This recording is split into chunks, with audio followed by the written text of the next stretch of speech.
إن الحمد لله نحمده ونستعينه ونستغفره ونعوذ بالله من شرور أنفسنا ومن سيئات أعمالنا من يهده الله فلا مضل له ومن يضلل فلا هادي له وأشهد أن لا إله إلا الله وحده لا شريك له وأشهد أن محمدا عبده ورسوله. أما بعد, we'll be continuing today with the hadith in the chapter of belief and reliance, as we continue from last week. Hadith Jabir, may Allah Ta'ala be pleased with him, anhu, he reported, I went in an expedition. This is Jabir radiallahu anhu saying, I went in an expedition along with the Prophet in the direction of Najd. Najd, with relation to Al-Hijaz, is to the east. It's to the east. So it is the area in the east of Hijaz. It is in the middle of the Arabian Peninsula. So what is meant here, they went in expedition versus people or tribes of Najd. It is said it is of the battle of the Riqa'. The Riqa' means the patches, the battle of the patches. It is said there are many reasons to why. One of the theories is that it was of intense heat. So they used to turn or wrap their legs with cloth to stop the heat from burning or scalding their feet. So he said, I went in an expedition along with the Prophet ﷺ in the direction of Najd, when the Messenger of Allah ﷺ returned. I also returned with him. Then the midday sleep overtook us in a valley full of prickly shrubs. Messenger of Allah ﷺ got down and the people scattered around seeking shade under the trees. Here, it is said that in another narration, if I remember correctly, that the companions of Rasulullah, they left the largest tree, the one with the largest shade, to the Rasulullah. That is the love that the companions have, that the Sahaba have for Rasulullah. They all, without talking, they knew that this large tree is for Rasulullah. So they immediately went, each one found his shade in order to have his nap. Then the midday sleep overtook us in a valley full of prickly shrubs. The Messenger of Allah got down and the people scattered around seeking shade under the trees. Messenger of Allah ﷺ hung up his sword on the branch of a tree.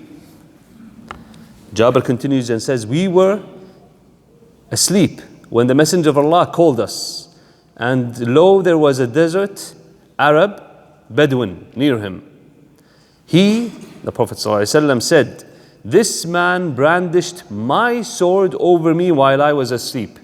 So this Bedouin man, the guy who resides in the desert, while seeing the Prophet ﷺ was asleep, he went to his sword and he unsheathed it and held it up to the face of Rasulullah.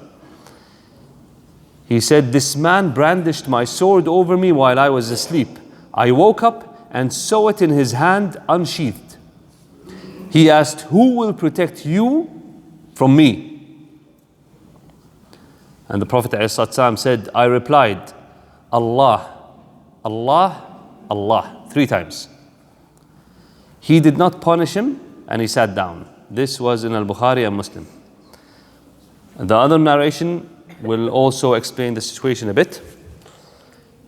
Also about Jabir radiallahu anhu, where he narrated that we accompanied the Messenger of Allah ﷺ in the campaign of that Riqa'. We left the Messenger of Allah ﷺ to take rest under a shady tree. One of the polytheists came to him. The sword of Messenger of Allah was hanging on a tree. He drew it and said, are you afraid of me? So he, after holding the sword, he says, to the Prophet ﷺ, "Are you afraid of me?" The Messenger of Allah said, "No." He then said, "Who will protect you from me?" The Messenger of Allah sallallahu alaihi wasallam replied, "Allah." And in a narration of Abu Bakr as-Siddiq, and a narration of Abu Bakr al-Ismaili, the polytheist asked, "Who will protect you from me?" The Messenger of Allah replied, "Allah." As soon as he said this, the sword fell down from his hand, and the Messenger of Allah, catching the sword, asked him, "Who will protect you from me?" He said, "Please forgive me." So he asked for forgiveness. The Messenger of Allah ﷺ said, "On condition that you testify that there is none worthy of worship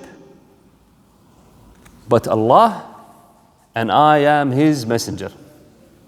He said, "No." Look at the truthfulness. He said, "No, but I promise you that I shall not fight against you, nor shall I be with those who fight against you." The Prophet ﷺ let him go. He then went back to his companions and said, "I have come to you from one of the best people of mankind."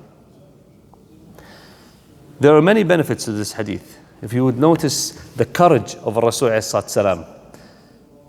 Ali ibn Abi Talib radiallahu anhu, he was known to be one of the most courageous of the Arabs, of the companions. He had amazing courage radiallahu anhu. And he used to say that Rasul ﷺ, when the battle becomes heated and when the situation gets dire, we all go to Rasul ﷺ and just be protected by him, just to feed off his courage and stay close to him. That is the courage of Rasul ﷺ. And in Hunayn, when there was panic, the Sahaba also, when they saw that there was maybe 10 or 11 left, they went to Rasul ﷺ and they tried to get courage from being near him and to be protected by him. And he was saying, "Ana nabiyyu la kadhib," I am the prophet with no lies. "Ana ibn Abdul Muttalib," I am the son of Abdul Muttalib, while the arrows were filling the skies, trying to kill them. Any human, when he has a sword to his face, will panic. But when this man asked the Prophet ﷺ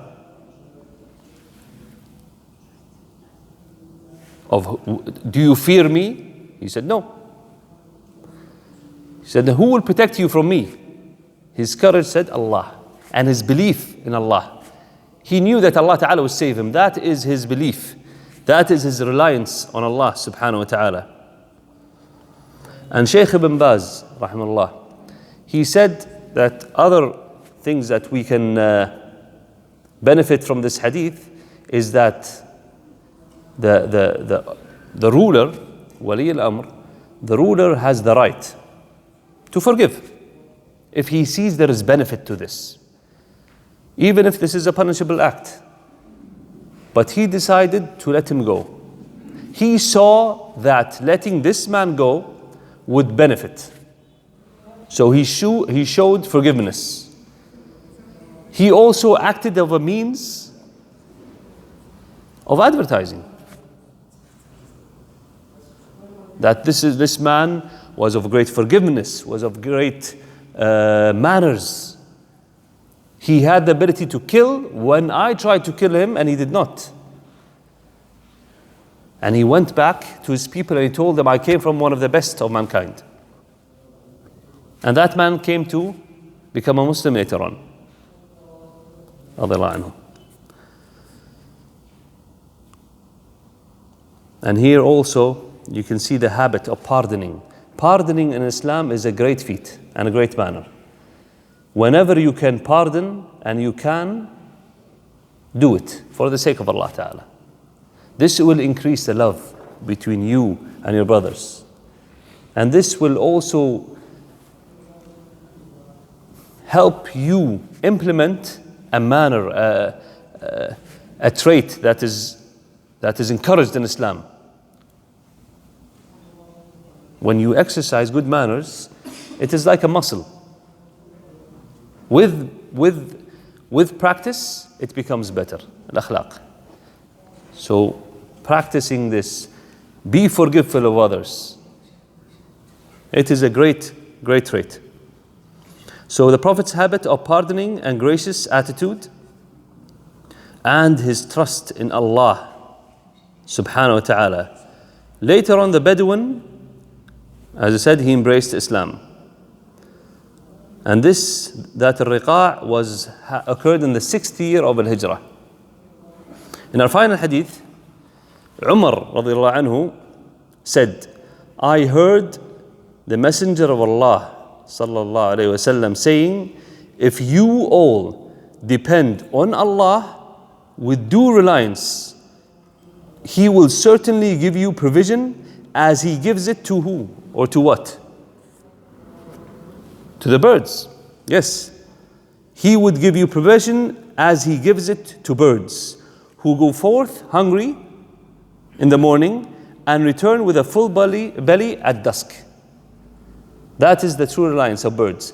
The birds believe in Allah subhanahu wa ta'ala. They knew that Allah ta'ala raziq. They wake up and they fly. Notice, they work, صح? They don't just sit there waiting for Allah ta'ala to give them rizq. They go, they fly, and Allah ta'ala will give them rizq. They come back with a full belly. So they say, the people, some are lazy, they do not work, they do not some study, and then they say, I don't know why this has not happened. I don't know why I have not reached what I want. Just learn from the birds. Learn from the birds. Let that be a lesson. The birds move, they fly, and they look for rizq. Then they come back, Allah Ta'ala will give them rizq. Here the Shaykh's commentary is, trust in Allah does not mean that one should not give any importance to material resources. What it really means is that along with their due importance, one should have full trust in Allah. So they were flying, they were going, the birds were looking for food, but their heart was believing that Allah Ta'ala is the one who gives them rizq. Without His will, material resources are of no avail. He says, birds do not keep sitting in their nests for food, but they fly out in search of it. هذا والله تعالى أعلى وأعلم وصلى الله وسلم على نبينا محمد.